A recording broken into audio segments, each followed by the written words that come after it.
할렐루야.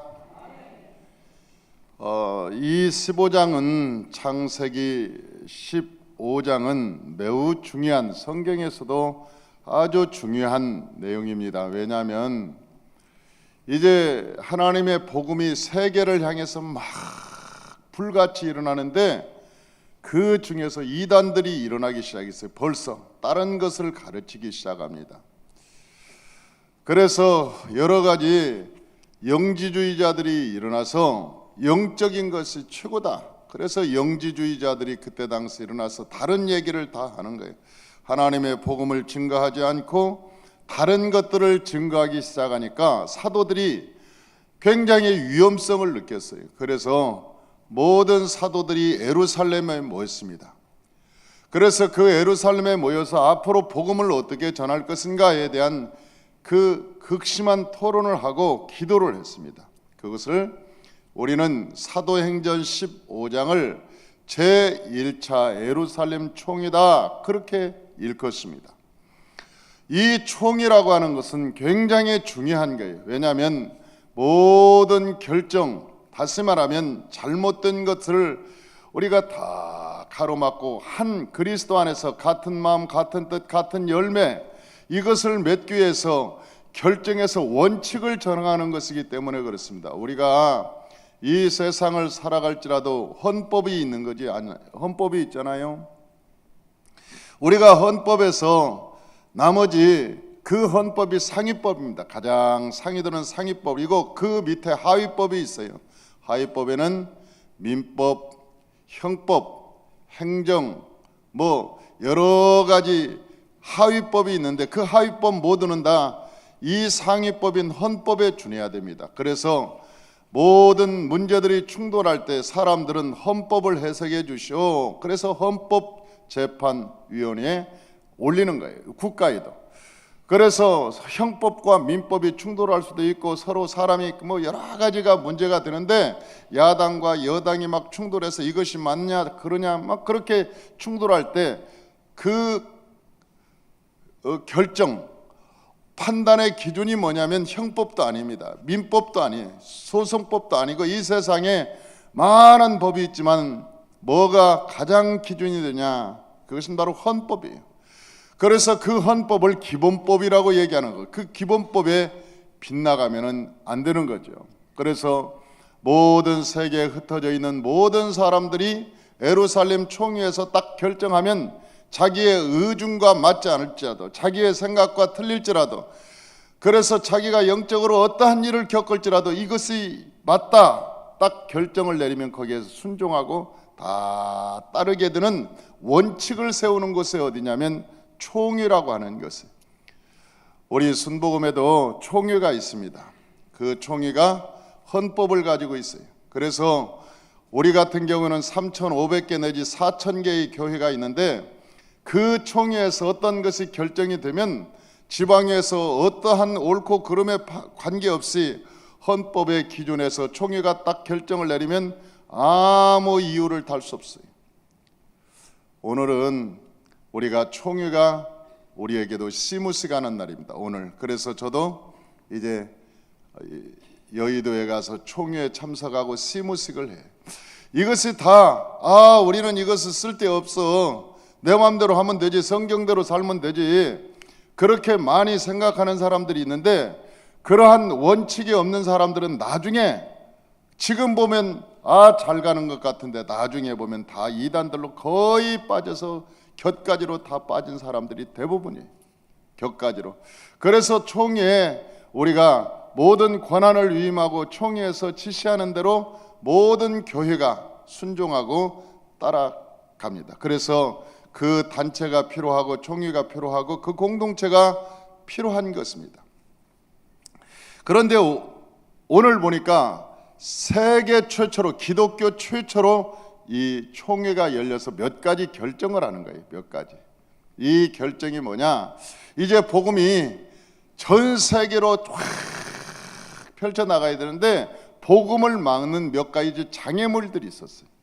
그게 뭐냐면 첫째는 율법이었습니다. 율법. 이 율법의 장애물을 넘지 않으면 이제 그 복음이 세계를 향해서 나갈 수가 없는 거예요. 이 율법이라고 하는 장애물을 극복하고 넘어야 하는데, 어떤 사람들은, 유대 사람들은 자기가 배운 대로 율법을 전하는 거예요.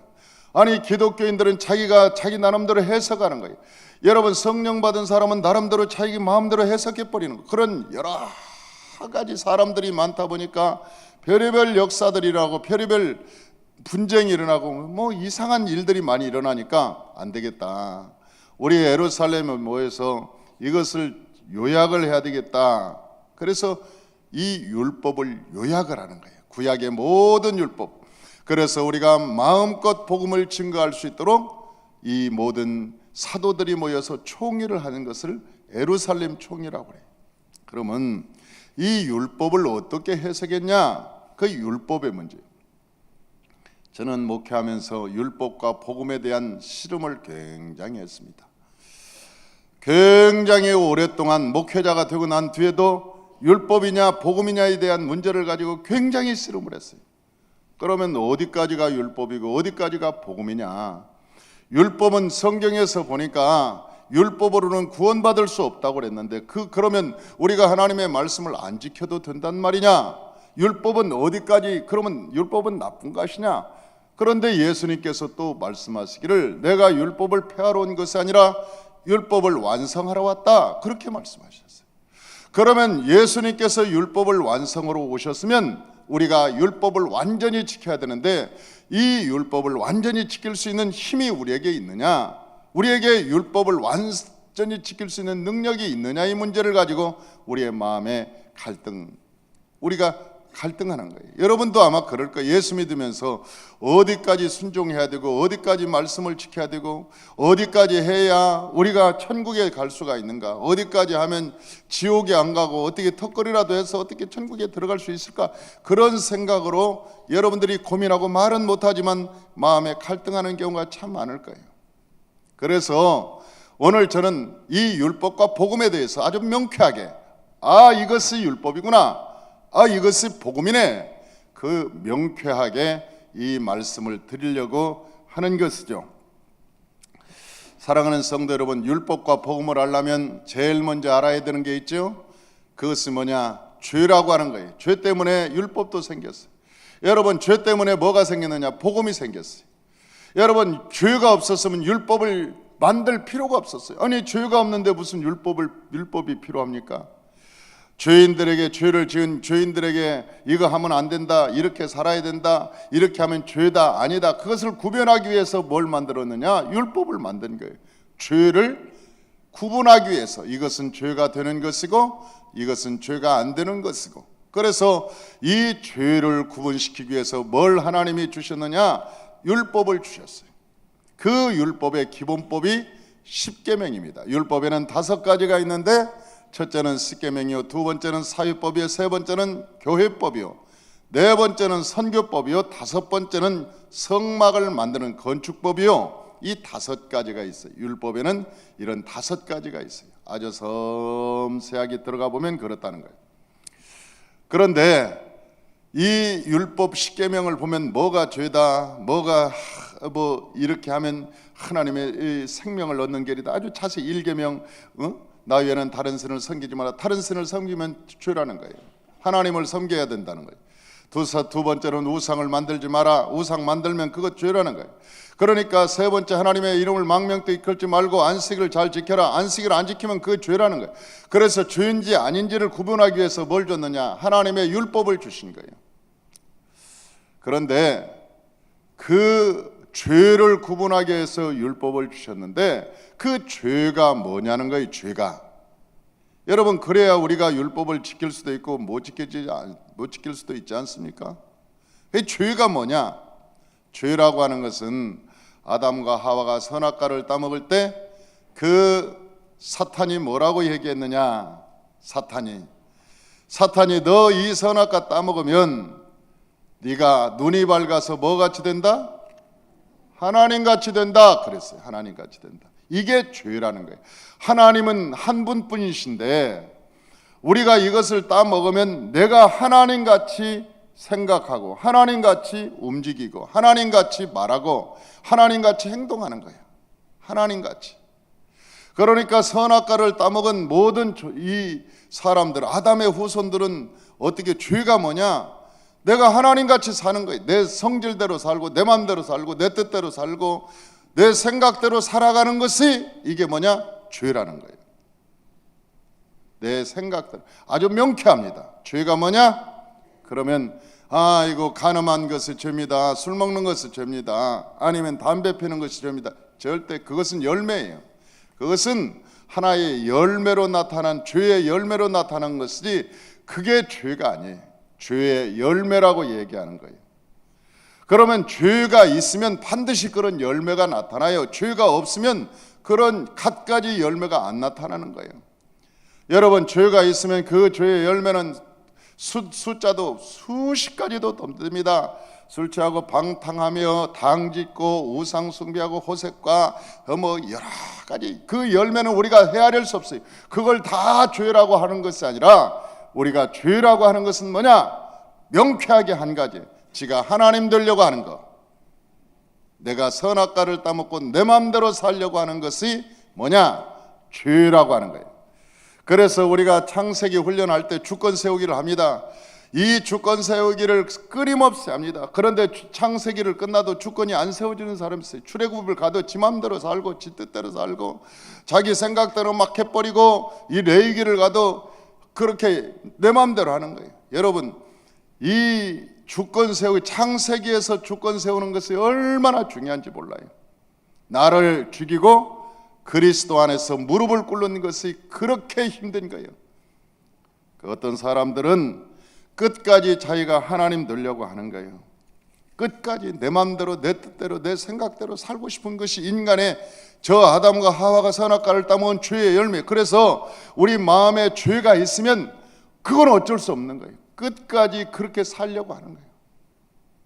그래서 이 바리새인들은 왜 바리새인들이 나타났냐?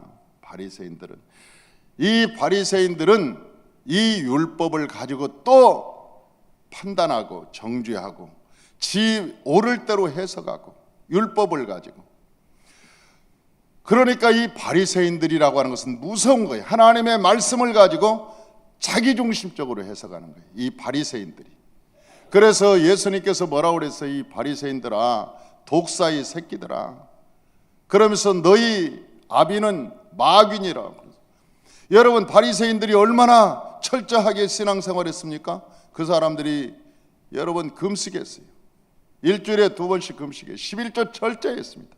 사람들 보기에 구제하고 나쁜 짓 않고 경건하게 살아가는 것 같이 보였습니다. 보기에, 사람들 보기에 바리새인들이 얼마나 철저하게 그렇게 살아갔는지 몰라요. 그런데 예수님이 볼 때 뭐라고 그랬어요? 이 독사의 새끼들아, 너희 아비는 마귀니라, 너희는 지옥 갈 거다, 그렇게 얘기하는 거예요. 왜 그럴까요? 위선자라는 거예요. 위선자라는 거예요. 하나님께서 가장 싫어하는 게 뭐냐면 위선자예요.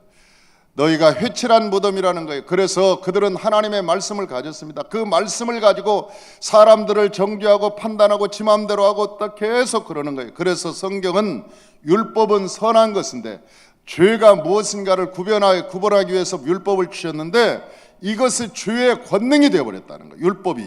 율법이 사람을 판단하는 죄의 권능이 됐어요. 그래서 고린도전서 15장 56절에는 뭐라고 얘기하느냐? 사망이 쏘는 것은 죄요, 죄의 권능은 뭐라고요? 율법이니라. 사망이 쏘는 것은 죄인데 이 죄의 권능이 뭐냐? 죄의 권능이 율법이라는 거예요. 율법.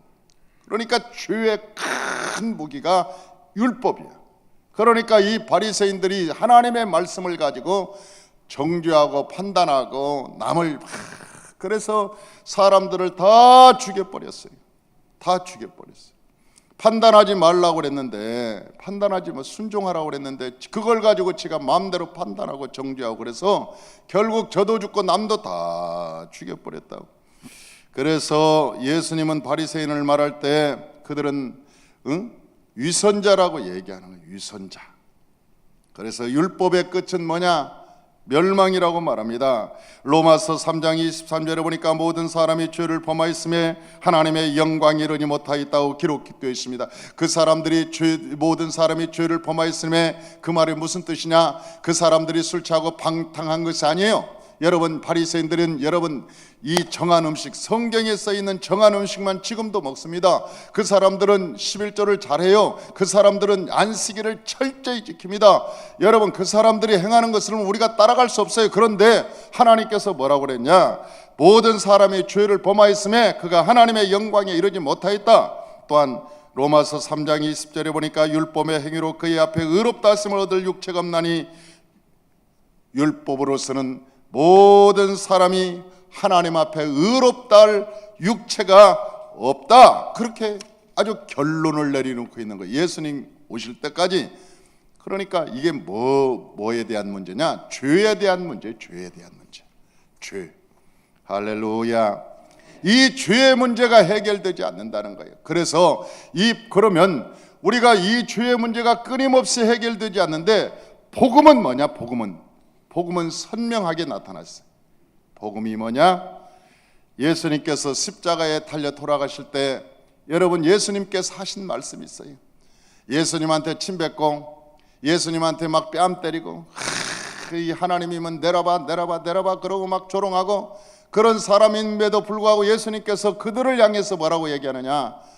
주님, 저들이 몰라서 그러니까 저들의 죄를 용서해 주옵소서. 여러분, 마지막 예수님의 기도가 뭐냐? 하나님, 저들에게 죄를 돌리지 마시고 저들을 용서하여 주시옵소서. 마지막 그 기도, 이게 복음이라고 하는 거예요.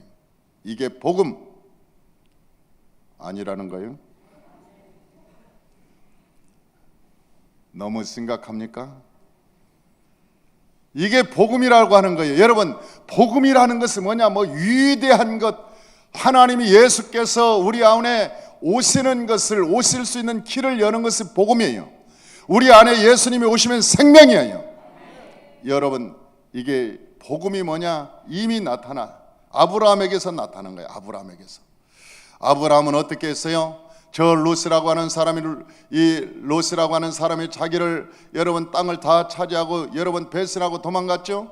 그런데도 불구하고 저 롯이 그롤라오멜 연합군에게 잡혔다고 할 때 여러분 저 318명을 데리고 저 아브라함이 뛰어갑니다. 그리고 저 죽음을 각오하고 사지에 가서 원수를 꺼내오는 거예요.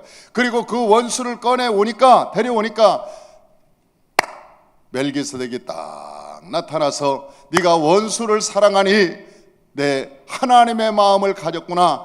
내 원수를 사랑하니 하나님의 마음을 가졌구나. 그러면서 그에게 떡과 포도주를 주는데 이 떡과 포도주는 예수 그리스도의 살과 피를 의미하는 거예요. 멜기세덱은 예수를 의미하는 거예요. 여러분, 이미 아브라함은 그 당시의 예수 그리스도, 여러분 천사로 나타난 예수 그리스도를 만난 거예요. 요한복음에 보니까 말씀하시기를 너희가 너 원수를 사랑하면 내가 너에게 나타나리라고 말씀하셨어요. 사랑하는 성도 여러분, 마태복음 5장 44절에 말씀하시기를 내 원수를 사랑하고 너를 핍박하는 자를 위해서 기도하라. 이것이 뭐냐? 이것이 복음의 본질이라는 거예요. 복음의 본질은 뭐냐? 그것은 복음의 본질은 남의 허물을 덮어주고 남을 용서해 주는 거예요. 여러분, 이 용서하고 사랑으로 남의 허물을 덮어주는 것이 여러분 예수님께서 말씀하신 생명의 복음인 것을 믿습니다. 창세기에 보면 이미 복음이 나와 있어요. 율법이 나와 있어요. 여러분, 노아의 세 아들이 있었습니다. 함이라고 하는 사람이 있었습니다. 그 함이라고 하는 사람은 아버지의 그 실수를 보자 가서 소곤거립니다. 흉봅니다. 수군수군합니다. 그런데 여러분, 저 셈과 야벳은 여러분 그 소문을 듣자마자 어떻게 하느냐? 어깨에 겉옷을 걸치고 뒤로 뒷걸음쳐서 그것을 허물을 안 보려고 가서 그 아버지의 하체를 수치를 덮어주는 거예요. 함이라고 하는 놈은 율법자입니다. 날마다 자기가 본 것이 사실이었는지도 몰라요. 그리고 수군수군하고 본 것을 나는 본 대로 말할 거다, 들은 대로 말할 거다, 나는 내 말하는 것은 사실대로 말할 거다. 그러나 그 말이 뭐냐? 율법이라는 것이 율법, 사람을 정죄하는 것이고 판단하는 것이고, 그러나 여러분, 야벳셈과 야벳이라고 하는 사람은 어떻게 하느냐? 그것을 수치를 보지 않으려고 여러분 이 어깨를 가지고 어깨에다가 겉옷을 걸치고 뒷걸음 쳐가지고 거기다가 덮어주는 거예요. 눈으로 안 보려고 덮어주는 거예요. 그래서 성경에는 뭐라고 말씀하시냐? 사랑은 허다한 허물을 덮느니라. 하나님은 사랑이시니라. 사랑으로 오신 예수님은 허다한 허물을 우리에게 덮어주신 분이다. 이게 뭐냐? 복음이라는 거예요. 복음이라고 하는 것은 간단합니다. 간단한 이 율법이라고 하는 것은 작은 것을 보면 판단하고 정죄하는 것이 율법이에요. 이것은 생명을 얻지 못하고 여러분, 그것은 천국에 들어갈 수가 없는 거예요. 그래, 복음이라고 하는 것은 실수를 봄에도 불구하고 여러분 허물을 봄에도 불구하고 그것을 덮어주고 사랑으로 용서해 주는 것을 복음이라고 얘기해요. 그래서 복음과 율법은 명쾌하게 달라지는 것입니다. 그래서 저 예수님의 제자였던 스데반은 이제는 모든 사람들이 자기에게 돌멩이를 던지고, 사도 바울도 돌멩이를 던져 자기를 죽일 때 스데반이 뭐라고 하면서 이 세상을 떠나느냐? 죄를 저들에게 돌리지 마소서. 사도행전 7장 60절에 그렇게 말합니다. 그리고 이 세상을 떠나는 거요, 이것이 바로 복음을 가진 자예요. 할렐루야. 저와 여러분이 생명의 복음을 가지고 믿음으로 살아가시기를 주의 이름으로 축원합니다. 복음이 뭐냐? 예수님께서 요한복음 8장에 말씀하셨어요. 가늠하다 현장에서 잡힌 여인이었었어요. 그런데 그 여인을 모든 사람들이 판단을 했습니다. 저희는 가늠한 여인입니다. 현장에서 잡혔습니다. 그리고 모두가 다 돌을 하나씩 들고 죽여야 된다고 예수님께 데리고 왔을 때 예수님께서 그 모든 사람들에게 말하기를, 죄 없는 자가 이 여인에게 돌을 먼저 치라고 얘기했습니다. 그리고 밑에 글씨를 썼어요. 그러자 한 사람씩 돌을 놓고 이제는 한 사람씩 다 마음에 찔려서 도망가고 예수님 혼자 둘이 남았습니다. 예수님 혼자 남고 그 여인과 둘이 만났어요. 그때 예수님께서 그 여인에게 말하기를, 나도 너에게 죄를 정하지 않노라. 나도 너를 판단해서 네가 죄인이라고 말하지 않노라. 그러면서 예수님께서 그 8장 후반절에 말씀하시기를, 뭐라고 말씀하시느냐? 대답하되 주여 없나이다. 사람이 있느냐? 너를 죄를 정하는 사람이 있느냐? 없나이다. 예수께서 이르시되 나도 너를 정죄하지 않으니 가서 다시는 죄를 범하지 말라. 그렇게 했어요. 그리고 그 이후에 하나님께서 15절에서 16절에 말씀하시기를, 너희는 육체를 따라 판단하나. 너희는 육체를 따라 판단한다는 거예요. 율법은 뭐냐? 육체를 따라서 내가 본 대로, 저건 나빠, 저건 좋아, 그러면서 육체를 내가 본 대로 판단하나 나는 아무것도 판단하지 아니하노라. 만일 내가 판단하여도 내 판단이 참되니 이는 내가 혼자 있는 것이 아니로 나를 보내신 이가 나와 함께 계심이라. 나도 너를 판단하지 않으라. 내 판단이 옳다. 내가 판단하는 것이 옳지만은 나도 판단하지 않고 내 판단을 어디께 맡냐? 하나님께 맡긴다. 예수님이 누구요? 성령으로 나신 분이요. 여러분, 예수님께서 활동하실 때 성령을 기름 붓듯 하신 분이요. 예수님께서 여러분 옳고 그름을 왜 분별하지 못하겠습니까? 그런데 예수님조차도 그 분별함을 하나님께 맡기고 하나님께 주장할 것을 맡기고 자기는 오직 용서와 사랑하는 일 외에는 없다는 거예요. 이것이 뭐냐? 이것이 복음이라는 거예요. 할렐루야. 저와 여러분이 율법적인 삶을 살지 말고 이제는 신학에 들어와서 예수님께서 십자가에 달려 돌아가시고 우리의 허물과 죄를 다 사해 주셨으니 저와 여러분이 죄사함을 받은 자처럼 여러분 많은 사람들에게 용서해 주고 사랑으로 허물을 덮어주는, 예수의 사랑으로 허물을 덮어주는 저와 여러분이 되시기를 주의 이름으로 축원합니다. 아직도 할 말이 많은데 벌써 46분입니다.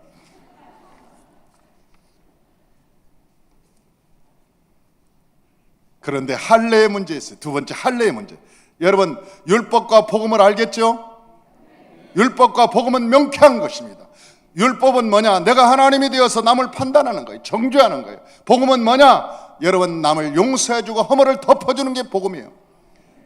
여러분 아무리 자기가 하나님같이 말씀을 다 할지라도, 여러분 성경에서 창세기에서 요한계시록까지 말씀을 다 할지라도 그 말씀을 들이대면서 여러분 남을 판단하고 정죄하면 아직도 그분은 생명이 없는 자요. 여러분 우리가 성경을 모를지라도 남의 허물을 덮어주고 용서해주는 사람은 이미 예수가 그 안에 있는 자요, 생명을 얻은 자인 것을 믿습니다. 이것이 율법과 복음의 명쾌함이에요. 저는 이것을 가지고 목회하면서 무지무지하게 고통을 당했어요. 율법은 뭐냐? 복음은 뭐냐? 율법은 도대체 뭐고 복음은 도대체 뭐냐? 이 문제를 가지고 무지무지하게 몸살을 하고 성경을 보고 성경을 깊이 묵상하면서 어느 날 깨달은 게 있어요. 이렇게 단순하고 간단한 것을, 이렇게 단순하고 간단한 것을 내가 아직도 내가 깨닫지 못했구나. 그 다음에는 뭐냐? 할례의 문제, 할례. 그러나 할례의 문제, 그 다음에 세 번째 율법의 문제, 이제는 인간의 장벽을 넘어야 되는 문제, 이 세 가지가 아직도 남아있는데 이 세 가지를 하려면 6시간 넘으므로 오늘은 그만하겠습니다. 여러분 시간이 오늘만 있는 게 아니에요. 앞으로 13일도 있고 14일도 있고 15일도 있고 16일도 있고 계속 있어요. 그러므로 오늘은 한 가지만 우리 하십시다. 한 가지가 뭐냐? 율법과 복음. 율법과 복음. 그가 아무리 능력이 있다고 할지라도, 그가 아무리 권세가 있을지라도, 여러분 그가 성경을 다 아는 성경 박사라고 할지라도, 여러분 남을 판단하고 정죄하고 그것은 자기가 하나님이 된 거예요. 그러나 복음이라고 하는 것은 남을 용서하고 내가 주님의 사랑을 받았으니 그 사랑으로 허물을 덮어주는 것, 그것이 복음이라고 하는 거예요. 할렐루야. 저와 여러분이 생명의 복음 앞에 서시기를 주의 이름으로 축원합니다. 생명의 복음으로 나아가시기를 주의 이름으로 축원합니다. 기도하겠습니다.